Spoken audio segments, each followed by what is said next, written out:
결론부터 말하자면 당연히 있으면 좋습니다. 다만 내가 살고 있는 환경이 어떤가 이걸 먼저 고려해야 되겠죠? 만약에 집도 넓고 고양이들이 마음껏 뛰어놀 수 있는 공간도 많은 데다가 캣타워들 외에 수직 공간도 굉장히 많이 있다면 캣워커가 있어도 좋고 없으면 말고 그 정도겠죠? 그렇지만 그런 경우는 별로 없으니까 일반적인 경우를 예로 들면 기본적으로 집의 규모가 작거나 집이 넓더라도 고양이한테만 온전히 줄 수 있는 독립 공간이 한계가 있는 경우라면 더욱 캣워커의 효과가 크다고 볼 수 있습니다.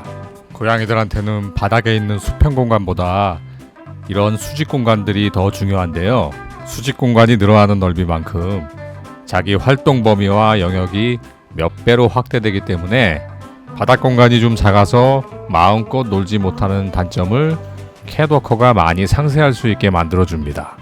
비유하자면 사람들이 용적률 최대로 계산해서 아파트를 고층으로 올리는 것과 비슷하다고 할까요? 그렇게 해야 분양할 수 있는 세대수가 늘어나고 면적도 늘어나는 것과 비슷합니다. 영상을 보시면 얘네들이 여기서 뛰어놀고 보내는 시간이 바닥에 있는 것보다는 훨씬 더 많습니다. 앞서 소개했던 영상에 창문형 캣워커 또는 고양이 해먹이라고 하죠. 벽면에 놓을 수 있는 공간이 없을 수도 있잖아요.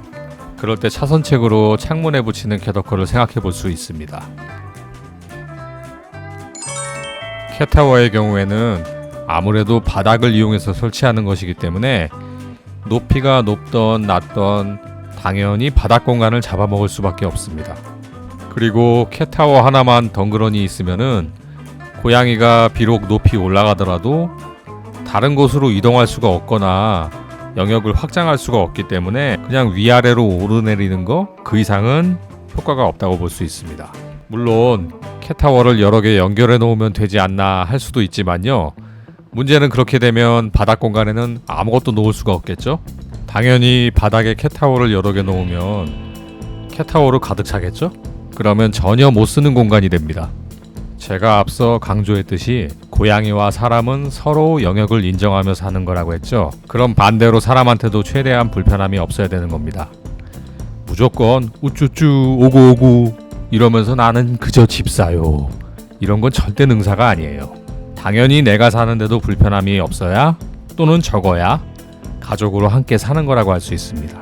그런 관점에서 바닥 공간은 나와 고양이들이 함께 공유하고 벽면 수직 공간과 천장 공간은 고양이들의 전용 공간으로 하면 동선이 겹치는 일이 적어지기 때문에 집을 더 넓게 쓸 수 있게 됩니다. 그렇게 가족으로 서로 인정하고 배려하면서 사는 게 진정한 가족 아닐까요? 결론부터 말씀드리면 원룸이라는 구조보다는 고양이가 마음대로 쓸 수 있는 최소한의 너비와 길이, 독립 공간의 유무가 더 중요하다고 말씀드릴 수가 있겠네요. 한마디로 원룸도 원룸 나름이라는 이야기죠. 저도 4년째 원룸형 아파트에서 비앙카 알리와 함께 살고 있는데요. 얼마 전엔 오스카까지 들어왔죠. 예전에 살던 곳은 직사각형 구조로 전용 면적이 11.5평, 지금 사는 곳은 전용 면적이 13.8평 정도입니다. 원룸형 아파트 치고는 좀 크죠. 베란다를 포함한 직선 길이가 약 11m, 넓이가 5m가 조금 넘습니다. 무엇보다 완전히 사각형 스퀘어 구조라 제가 마음대로 배치하기가 참 좋더라고요. 게다가 저는 처음부터 얘네들이 사는 공간이 최우선이고 제 공간은 책상하고 퀸 사이즈 침대 하나면 충분했습니다.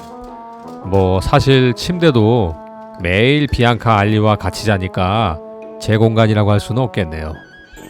현실적으로 고양이 집에 새들어 사는 게 접니다. 사실 40평대 아파트도 거실 면적 자체는 오히려 더 작은 곳이 많습니다. 아니면 구조가 나쁘던가요. 그래서 원룸이라도 오픈된 사각형 구조 그리고 벽면을 어떻게 활용할 수 있느냐가 훨씬 더 중요한 것 같습니다. 저는 애초부터 벽면과 천장은 전부 비앙카와 알리한테 내줄 생각을 했고요. 그런 관점에서 집을 계속 알아봤고 그 과정에서 2번 이사를 했습니다. 그렇게 캣워커와 캣타워를 연결하고 천정에 설치하는 캣벙커를 구성할 수 있는 집을 찾았고요. 솔직히 마음 같아서는 더 큰 사각형 원룸 구조가 있었으면 했는데 이 정도 크기 이상은 강남권에서는 찾을 수가 없더라고요. 저도 제 일이 있기 때문에 강남권을 떠날 수가 없습니다.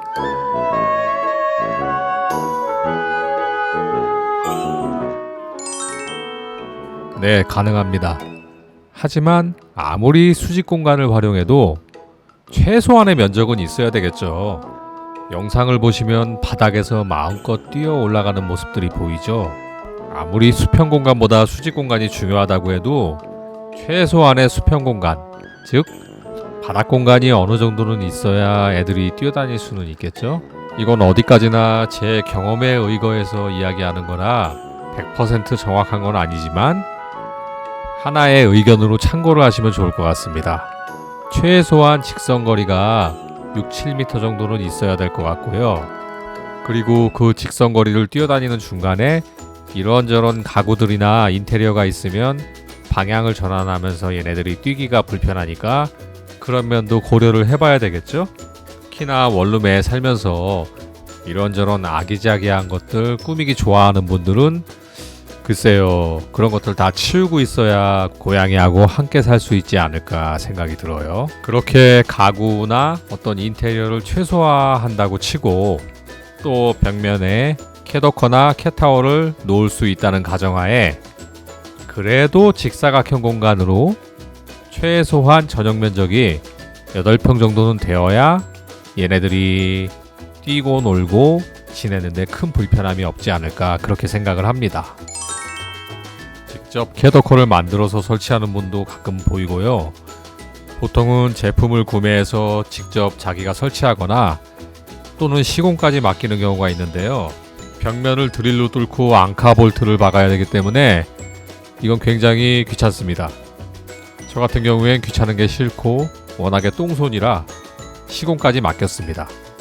벽면이 석고보드면은 설치는 어렵다고 보고요. 천정 같은 경우에는 대부분 석고보드이기 때문에 천정용 전용 나사로 12에서 한 15kg까지는 전혀 무리가 없다고 하네요. 오늘은 캣워커에 대해 이야기하면서 곁다리로 고양이와 진정한 가족이 되는 법에 대해서도 언급해 봤는데요. 저는 고양이 행동 전문가도 아니고 수의사도 아닙니다. 하지만 적어도 서로의 영역을 인정하면서 진정한 가족으로 교감을 하고 있기 때문에 고양이들과 마음을 나누는 방법 정도는 여러분들에게 이야기할 수 있을 것 같네요. 가족이라는 건 그저 무조건 예뻐해서만 되는 것도 아니고 훈련하고 키우는 것도 아니니까 앞으로 비슷한 주제에 대해서 정기적으로 다뤄볼까 합니다.